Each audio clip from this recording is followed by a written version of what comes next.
A severe famine gripped the land of Canaan, turning fertile fields into a parched and desolate wilderness under a blistering, unforgiving sun.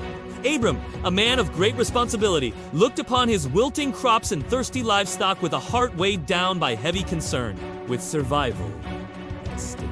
Abram decided to lead his household toward the legendary green valleys of the Nile Delta in the land of Egypt. As they journeyed, the dusty brown of the desert slowly gave way to the distant, shimmering emerald promise of the Egyptian border.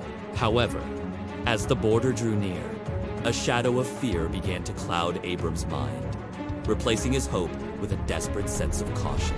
He looked at his wife, Sarai, and realized that her striking beauty would be noticed by the powerful man of this foreign land. Abram spoke to her in hushed tones, gestured toward the Egyptian guards stationed in the distance, and revealed his deepest anxieties. He feared that the Egyptians would kill him to take her for themselves. And so he proposed a dangerous deception for their protection. "Say you are my sister," he pleaded, "so that I may be treated well for your sake and my life may be spared." Sarai listened with a heavy heart.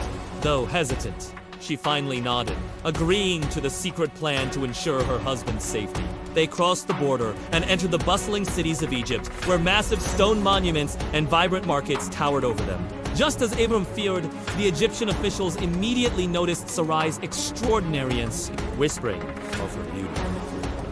The news reached the palace, and soon Sarai was taken from Abram to be brought before the great Pharaoh. Pharaoh was greatly impressed by her and, believing she was Abram's sister, showered the nomadic traveler with immense wealth and gifts. Abram received sheep, cattle, and servants. But as he looked at his growing fortune, his face betrayed a deep sense of guilt. While Abram prospered outwardly, his heart was in turmoil, knowing the deception had separated him from his wife. But God had not forgotten them. As darkness fell over the Egyptian palace, a mysterious and terrifying presence began to stir. Plagues began to strike Pharaoh's household. Strange shadows haunted the corridors, and a sense of divine judgment filled the air. Pharaoh, once regal and commanding, now looked distressed and bewildered by the sudden calamities befalling his family. Realizing these trials were no coincidence, the king summoned his wisest advisors to uncover the truth behind the curse. When the truth was revealed that Sarai was indeed Abram's wife, Pharaoh's fear turned into a sharp and righteous anger. The next morning, Abram was summoned to the throne room. Pharaoh stood tall, his presence demanding an explanation for the deception. "What have you done to me?" Pharaoh demanded, though. "Why did you say she was your sister, leading me to take her as my wife?"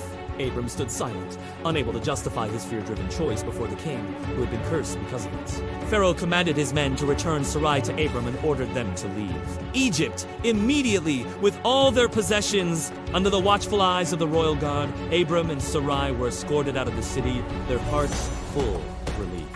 They left Egypt far wealthier than they arrived, carrying livestock and silver, yet humbled by the lesson they had learned. As they traveled back toward the land of the Negev, the setting sun painted the sky in shades of gold and purple. Abram looked at Sarai, and though they had faced great danger, they walked forward with a renewed sense of divine protection. Their journey through Egypt was a testament to human fragility and the sovereign grace that shields those who are called